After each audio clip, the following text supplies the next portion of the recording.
triple and quadruple checking that all of my brakes are working.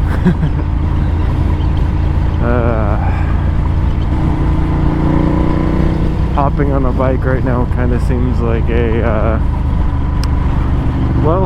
gigantic thank you sir, may I have another. Fuck. Well, I would drive the Jeep, but I can't legally. So as things are right now, emissions testing has been canceled or is no longer a thing in Washington State. So all emissions places have been closed except for one in the middle of Auburn. So driving the Jeep right now is kind of out of the question because, again, in order to get the tags renewed, we need to have emissions done, and emissions places are all closed except for that one. And the time to get in right now, as far as the wait goes, is ridiculous, and by that time emissions won't even be required anymore, because again, they're phasing it out. And it just so happens that of the every 3 years that you have to have your emissions done to be able to get your actual tags, this was the year for us. Now would not only be like an extraneous cost, but it would be a waste of money and a waste of time. Especially after having just been in an accident, I don't see my wife having too much desire to hop onto a motorcycle in the cold. So I'm probably going to have to end up doing that anyways, and I guarantee you we're going to fail emissions.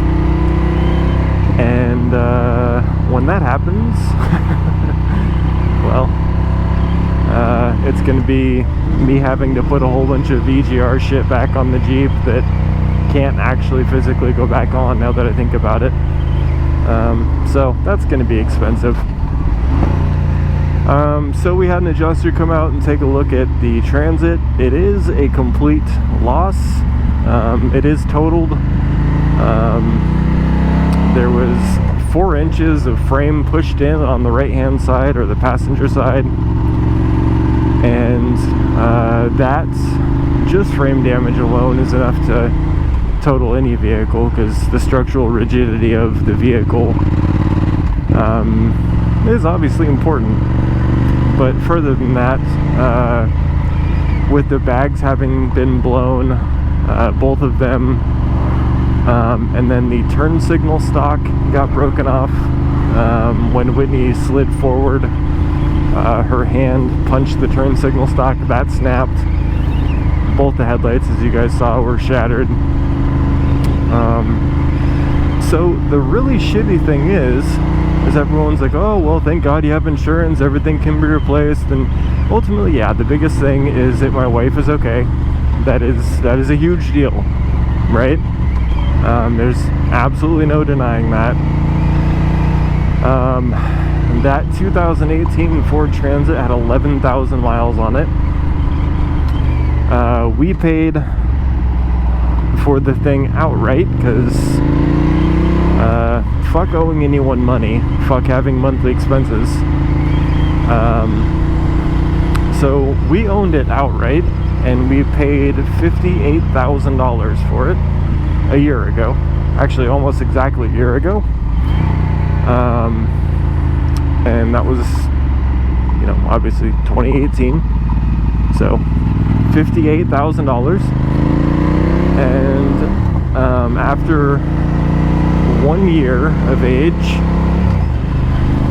and only racking up 11,000 miles total, its value has dropped to about $26,000. So fair market value is between $22,000 and $24,000.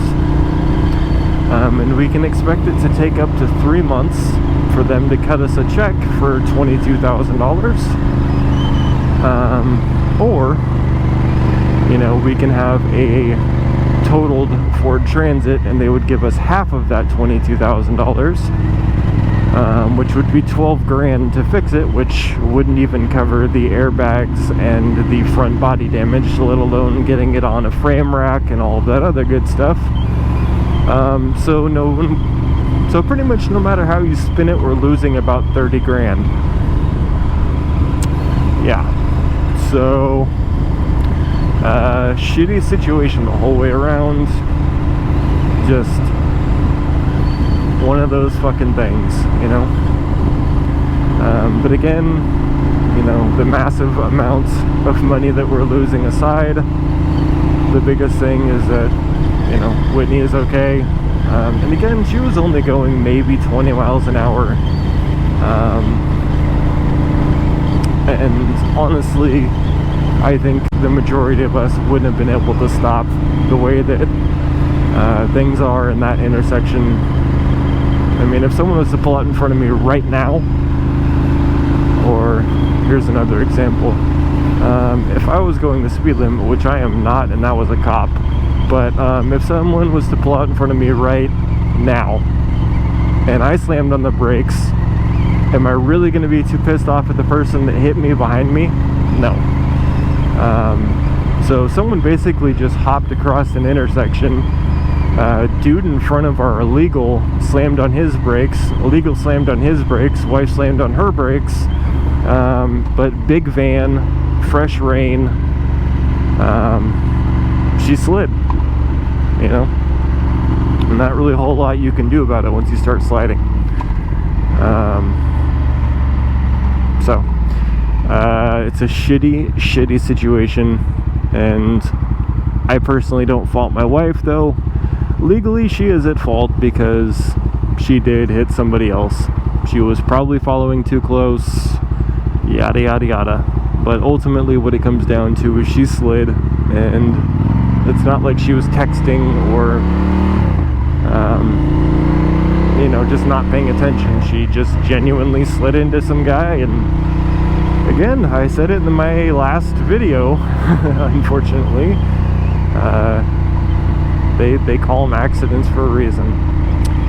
But what does that mean for me? Well, I can't exactly go arresting people and throwing them in the back of the Jeep. I can't really do surveillance from the back of a Jeep. So in the meantime, what does dear old Sean do? Well, that's a good fucking question.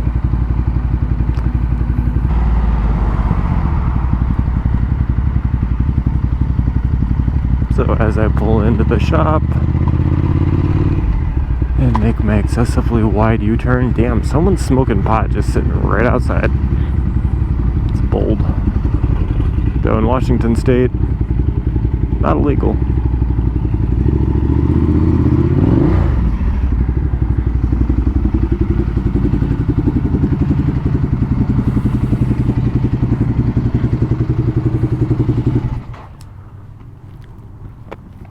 So there's the van.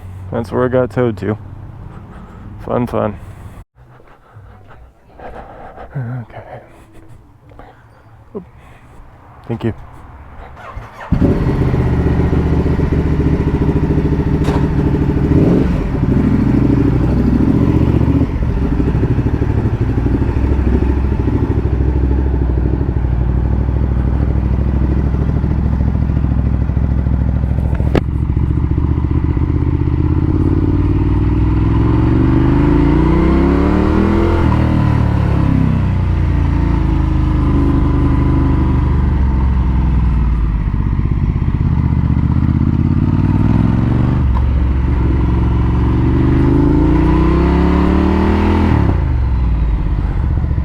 Well, if any of you guys have ever come into our shop and complained about any of us being inattentive because we're so busy, proof right there. I just walked in and took cash from my wife's drawer, and I was probably 2 feet away from her, and I don't even think she noticed that I was there.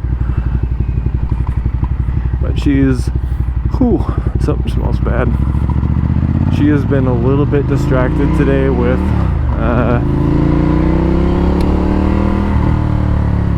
insurance and everything else. So,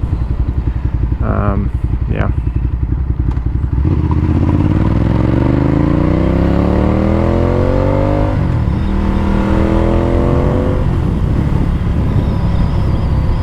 So, at some point, you got to start asking yourself, you know, when is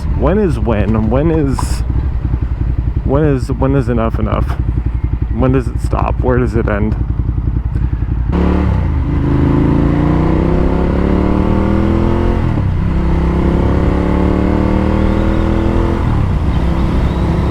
So,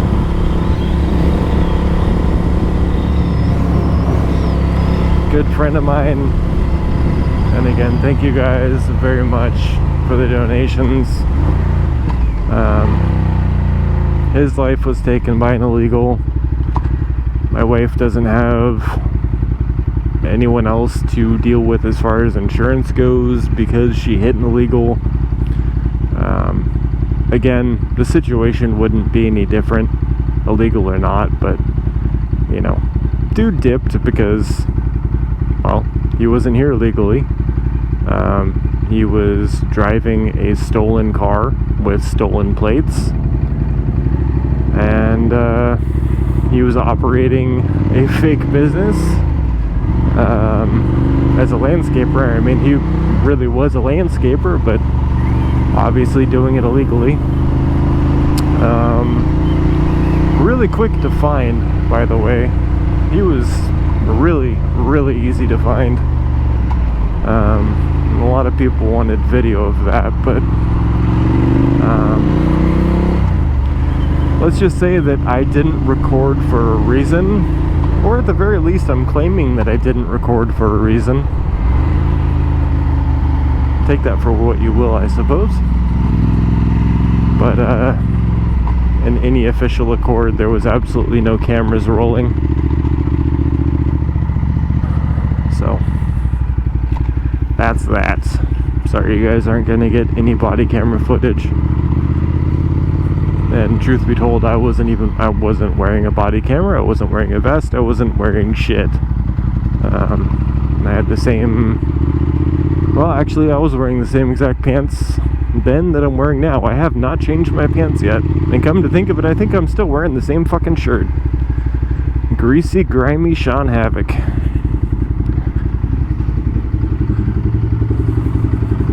Us white trash Trump supporters. Come on, neutral.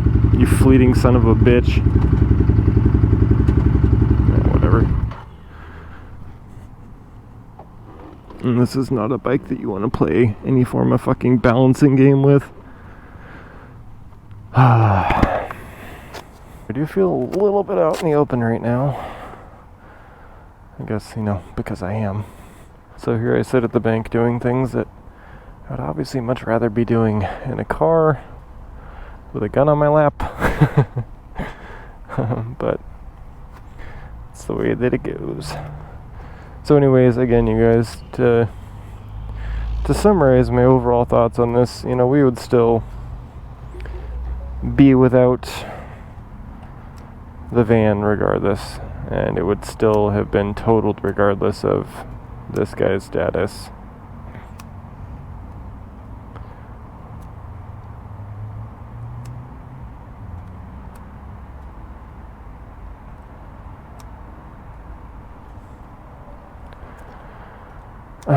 What is going on? Oh, right.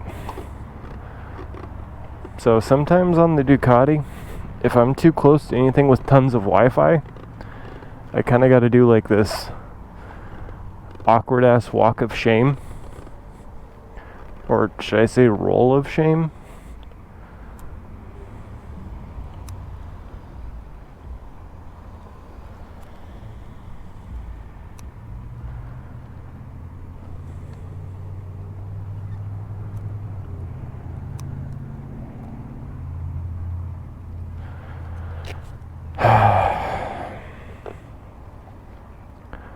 Unless, of course, I drop my key, which would just make the day that much better.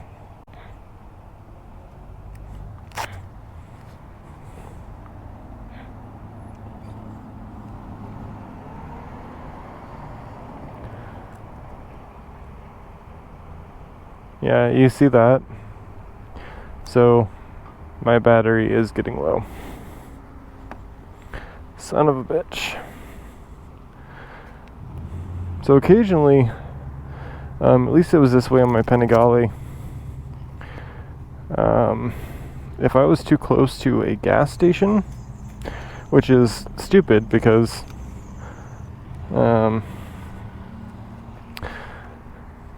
so at least the way that it was on my Panigale was if I was too close to a gas station that had Wi-Fi or like let's see if this one has it, those monitors and all that streaming shit, it would interfere with the RF signal from my key, and I would have to like do this awkward walk of shame where I had to push my bike. What the fuck is that signal? What is that? So anyways, I would have to do this really awkward walk of shame where I had to walk the bike far enough away from the pumps and all other Wi-Fi and RF signals so my key could actually communicate with my bike. Oh. So it's saying key, question mark? Which kinda not liking.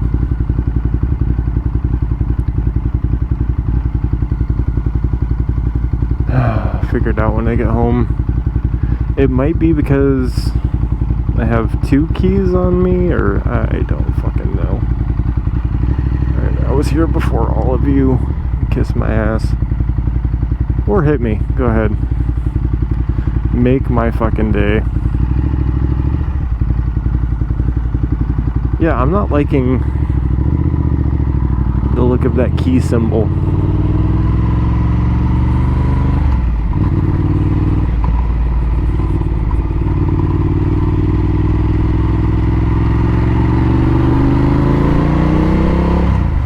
My bike decides to, okay, now it's normal. What the hell?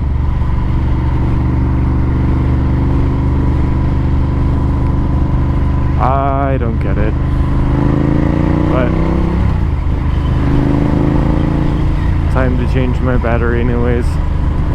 Dude, it's just one thing after another. It is just one thing after another. Good Lord. I don't want to jinx anything because God knows I'm going to say it and I'm going to lose my front brakes, but hey, at least my rear brakes work now. This is where I lose all brakes and slide into this fucking BMW.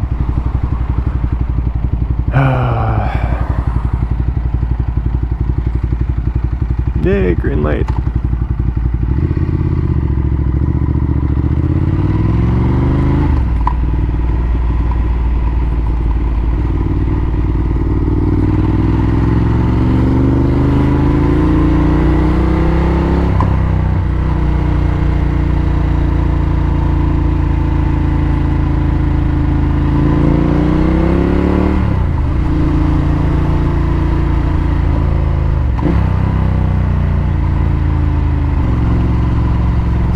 There's the scene of the crime.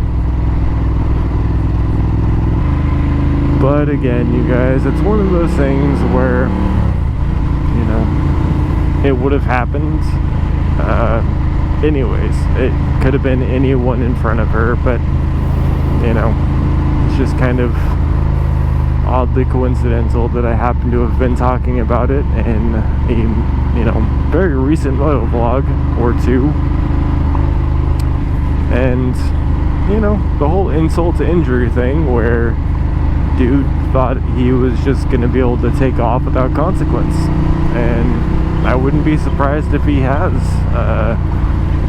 if not multiple times before, you know.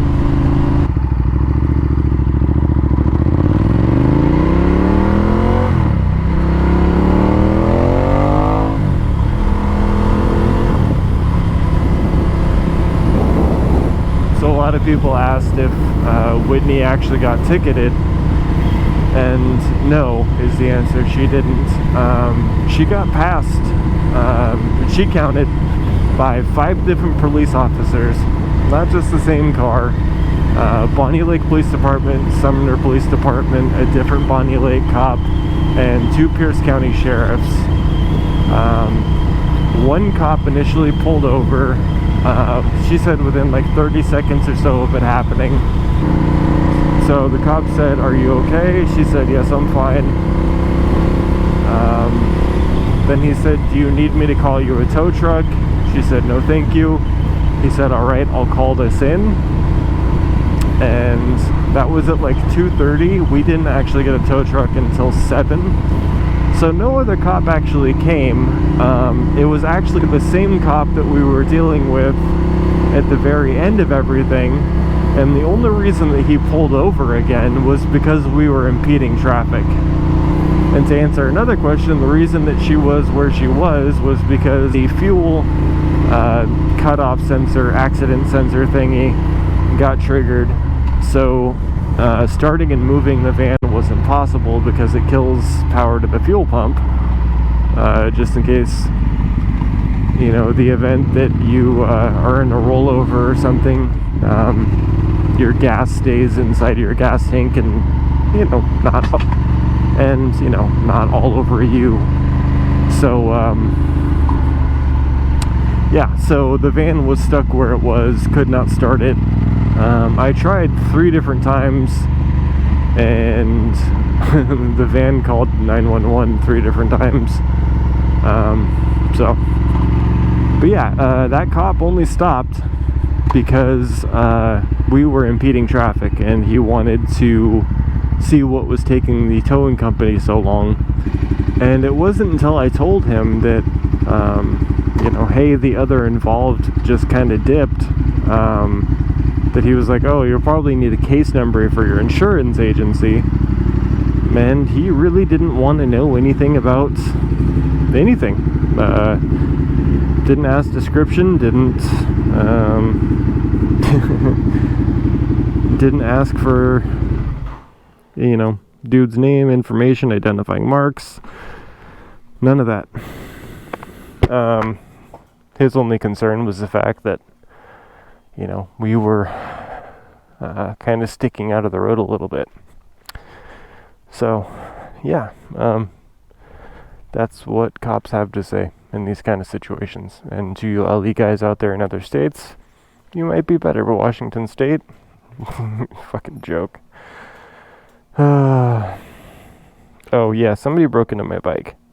So this is how I have to get my seat off. Pretty fucking awesome, huh?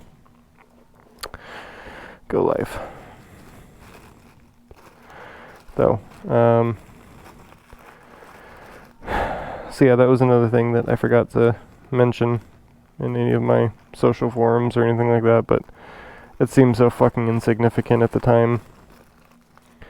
Now it's just one of those like extra things. But yeah, my bike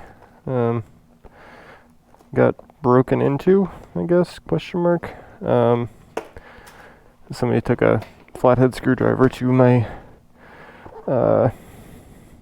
the key cylinder and royally fucked it up. So I had to order a new key cylinder, and it was cheaper than my $500 deductible to just pay for it. It was still like $300. So yeah, that's awesome too. And that happened within the last week or so. I know this bike isn't wrecked amazingly. It's just sitting on a trickle charger because my dumbass left the key in it. To answer everyone's questions, yes, we are okay. No one was actually significantly hurt.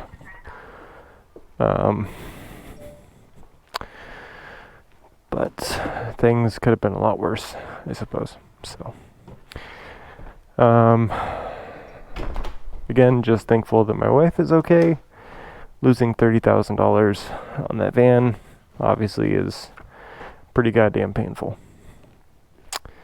But such is life, and we move on, and I'll figure something out. Right?